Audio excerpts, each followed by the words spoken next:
আমি একজন পুলিশ, আমি ডিউটির কারণে অনেক সময় নামাজ পড়তে পারি না, এর সমাধান কি? আল্লাহ মাফ করুক, প্রয়োজনে চাকরি ছেড়ে দিতে হবে কিন্তু নামাজ পড়তে পারি না, এই কথাটা কোনো অবস্থাতেই গ্রহণযোগ্য নয়।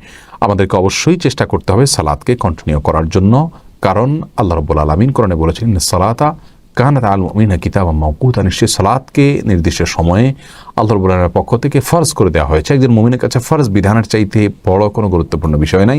ডিউটির ফাঁকে যেভাবে হোক সালাত আদায় করে নিতে হবে, টাইম অনুযায়ী, অনুমতি নিয়ে, বসকে সন্তুষ্ট করে, ম্যানেজ করে, অথবা তার অসন্তুষ্টি চিত্তে যে কোনোভাবে সালাত আদায় করে ফেলতে হবে, কোনোভাবে এটা ছাড় দেওয়া যাবে না। হ্যাঁ, কখনো যদি এমন হয় আমি সালাত আদায় করতে গেলে কারোর জীবন বিপন্ন হতে পারে, তাহলে সেক্ষেত্রে আপনি বিলম্ব করতে পারেন। এটা এক্সেপশন একটি বিষয়, সাধারণ অবস্থাতে সালাত আদায় করতে হবে। সঞ্জিদা হোসেন জানতে চেয়েছেন স্বামীর সফলতার জন্য কি আমল করা যাবে, আর করা গেলে সেগুলো কি? স্বামীর সফলতার জন্য দোয়া করবেন, এছাড়া বিশেষ কোনো আমল নেই। দান সদকা করবেন, যে কোনো ভালো প্রাপ্তির জন্য আল্লাহ রাব্বুল আলামিনের কাছে দোয়া করবেন। এরপরে ইমরান উদ্দিন মাহমুদ আপনি জানতে চেয়েছেন নামাজের কোন পর্যায়ে চোখ কোথায় কোথায় রাখবো। সাধারণত সিজদার জায়গাতে আমরা রাখবো, এবং সেটাই হলো সাধারণ পরিস্থিতি।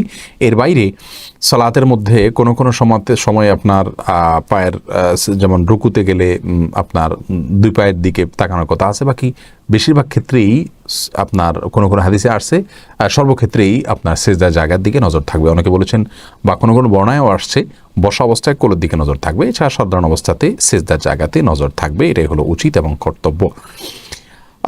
এরপরে তারেক আহমেদ আপনি জানতে চেয়েছেন সেনাবাহিনী ট্রেনিংয়ের সময় দাড়ি রাখতে দেয় না, এক্ষেত্রে সেনাবাহিনীতে চাকরি করা যাবে কিনা? আল্লাহ মাফ করুন, এটা তো গুনাহের কথা।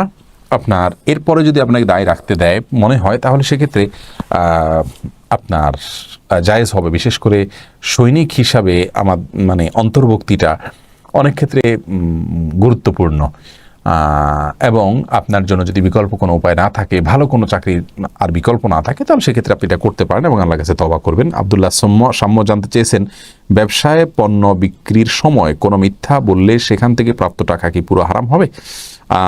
বিক্রি করে যদি আপনি পণ্য বিক্রি করেন মিথ্যা বলে, তাহলে ওইটুকু আপনার জন্য হারাম হবে, ওই দিনের সমস্ত উপার্জন হারাম হয়ে যাবে না।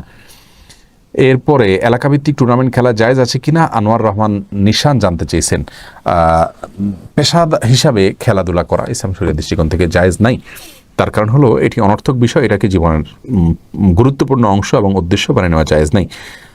শারমিন সুলতানা বোন জানতে চেয়েছেন নামাজের সালাম ফেরানোর পূর্বে সূরা ফুরকানের 74 নম্বর আয়াত পড়া যাবে কিনা? যাবে, যেহেতু এখানে দোয়া রয়েছে সন্তান সন্ততি এবং পরিবারের নেক মানুষ হওয়ার জন্য।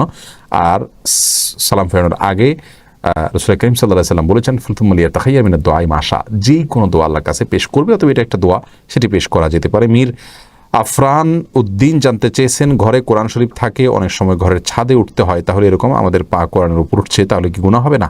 গুনাহ হবে না, এটা পরোক্ষ অনেক দূরবর্তীভাবে কোরআনের উপরে পা উঠছে, আর তাছাড়া আপনার অসম্মান করা তো উদ্দেশ্য নয়, অতএব ইনশাআল্লাহ গুনাহ হবে না। এরপরে সাবরিনা সরওয়ার মিতি আপনি জানতে চেয়েছেন ইসলামী ব্যাংক, শাহজালাল ইসলামী ব্যাংকে অ্যাকাউন্টের টাকা রাখা যাবে কি না? আমরা বলেছি এই বিষয়ে এই লাইভে অথবা আগের অংশে আছে, একটু শুনে নেবেন মেহরবানি করে। বেলাল হোসেন জানতেছেন দাড়ি এক মুষ্টির কম ছাঁটা কাটা যাবে কিনা, বিস্তারিত জানতেন। না, এক মুষ্টি কম ছাঁটা কাটা কোনো অবস্থাতে জায়েজ নেই। এক মুষ্টি হওয়ার পরে ছাঁটার ব্যাপারে আব্দুল্লাহ ইবনে ওমর রাদিয়াল্লাহু তাআলা একটি আমল পাওয়া যায়, সেটাও আপনার জায়েজ রয়েছে, সেটাও আপনার শুধু আব্দুল্লাহ ইবনে ওমর রাদিয়াল্লাহু তাআলা হজের সময় করেছেন বলে বুখারী হাদিসে রয়েছে, আর কোনো কোনো সাহাবী করেছেন। অতএব এক মুষ্টির নিচে কেউ কাটেননি, ছোট করেনি, সেটা কোনো অবস্থাতে জায়েজ নাই। আত্মীয় স্বজনের কবর ভেঙে গেলে ঠিক করা যাবে কিনা কাল ভাই জানতে চেয়েছেন। জি, অবশ্যই করা যাবে। সানজিদা ইসলাম শাওন আপনি জানতে চেয়েছেন হাঁটাচলা করতে পারলে উঠার সময় অসুবিধা হলে চেয়ারে নামাজ হবে কিনা? হ্যাঁ, যদি উঠতে অসুবিধা হয়, হাঁটাচলা করা যায় কিন্তু বসা থেকে উঠা যায় না, তাহলে সেক্ষেত্রে যতক্ষণ পারবেন দাঁড়িয়ে সালাত আদায় করবেন, এরপরে বাকিটা বসে আপনি পূর্ণাঙ্গ সালাত শেষ করবেন। মোহাম্মদ শাহিদুল্লাহ জানতে চেয়েছেন মেয়েদের চুলে জট বাঁধার ইসলামী কোনো বিধান আছে কিনা? কোনো বিধান নেই, এটা যে কোনো কারণে হতে পারে, জিনের সমস্যার কারণে হতে পারে, স্বাস্থ্যগত কোনো সমস্যার কারণে হতে পারে। প্রিয় দর্শক, আমরা অনুষ্ঠানের নির্দিষ্ট সময় পার হয়ে গেছি, আধা ঘন্টার চেয়ে কিছু সময় বেশি থাকবো বলেছি, অলরেডি 38 মিনিট হয়ে গেছে। আমরা 2 মিনিট শেষ করে ইনশাআল্লাহ সমাপ্তিতে যাব, যেহেতু আমরা বিরতির আগেও বেশি কিছু সময় আপনাদের সঙ্গে ছিলাম। ইসলাম উদ্দিন জানতে চেয়েছেন ইমাম সাহেব মুসল্লিদের নিয়ে নামাজ পড়ে, বিভিন্ন সূরা তাসবিহ দোয়া পড়ে, ইমামের জন্য উক্ত সূরা দোয়া সমূহের অর্থ জেনে বুঝে পড়া কি আবশ্যক? না বুঝে পড়লে নামাজ হবে? জেনে বুঝে পড়া আবশ্যক নয়, না বুঝে পড়লেও নামাজ হয়ে যাবে, তবে জেনে বুঝে পড়াটাই উত্তম। হাসান জানতে চাইছেন, বড় ভাইয়ের দুধ বোন কি তার ছোট ভাইয়ের জন্য দুধ বোন? জি, দুধ সম্পর্কটা এক ভাইয়ের জন্য যখন হয়ে যায় তখন অন্য সবার জন্য সেটি প্রযোজ্য হয়ে যায়। বিধায় না, দুঃখিত, বড় ভাইয়ের যদি দুধ বোন হয় তাহলে সেক্ষেত্রে ছোট ভাইয়ের জন্য সেটা দুধ বোন সম্পর্ক হবে না। তারপরেও বিষয়টি আরেকটু তাহাকিক করি। আমি উত্তর যেটা দিয়েছি এটা আমার প্রবল ধারণার উপর ভিত্তি করে, কিন্তু যেহেতু সেটা এই বিষয়, এটার উত্তরটা আমরা পেন্ডিং রাখলাম, আমি প্রত্যাহার করলাম যেটি উত্তর দিয়েছি সেটুকু। মিম জহির জানতে চেয়েছেন, পাশের মসজিদ বাদ দিয়ে একটু দূরের মসজিদে নামাজ পড়লে হবে কি না? বেশি হাঁটলে বেশি সওয়াবের উদ্দেশ্যে? না, এটা উচিত নয়, বরং প্রতিবেশী মসজিদে সালাত আদায় করা উচিত। আফনান আবদুল্লাহ নাম রাখা যাবে কি না ফারাবি জানতে চেয়েছেন, রাখা যাবে, কোনো অসুবিধা নেই। এরপরে জাকির হোসেন জানতে চেয়েছেন, নামাজ পড়ার সময় সূরা ভুল হলে কি করণীয়? ভুল হলে অন্য সূরা পড়া শুরু করবেন, করে তারপরে সালাত শেষ করে ফেলবেন, নামাজ হয়ে যাবে। আর যদি কয়েক আয়াত পড়ে ফেলছেন এরপরে ভুল হয়ে যাচ্ছে, সন্দেহ হয়, তাহলে রুকুতে চলে যাবেন, কোনো অসুবিধা নেই।